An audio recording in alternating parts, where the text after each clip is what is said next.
Moving on to some global news now, the U.S. military claims it has cleared all Iranian sea mines along internationally recognized transit routes in the Strait of Hormuz. The claims comes amid Iran saying it is drawing up a list of conditions to restore normal traffic in the crucial waterway. Qatar's Prime Minister visited Tehran on Thursday in an effort to revive stalled diplomacy, as U.S. President Donald Trump said Washington was not currently talking to Iran. Qatar's Prime Minister Sheikh Mohammed bin Abdul Rahman Al Thani met Iran's Foreign Minister Abbas Araghchi in Tehran. The meeting follows a week of intense diplomacy in Iran involving separate meetings with Oman's top diplomat and senior Pakistani officials, all of them seeking ways to end the war and reopen the Strait of Hormuz.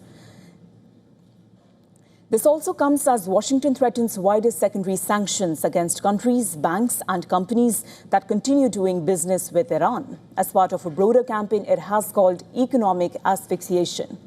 Iran's national security chief, Mohsen Rezai, has said that Iran is preparing a list of conditions for reopening the Strait of Hormuz, after mediators asked Tehran to set them out, adding that one of the conditions is to end the regional war. Rezai said Iran had agreed with Oman on a shipping corridor through the strait, with parts of the route in Omani waters and parts in Iranian waters. He went on to say that ships would use a designated central channel if the U.S. met Iran's conditions.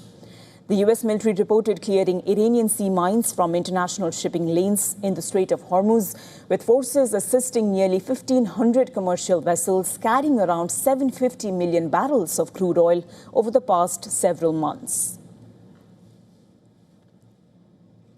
As recently announced, the U.S. military has achieved a major milestone in the Strait of Hormuz.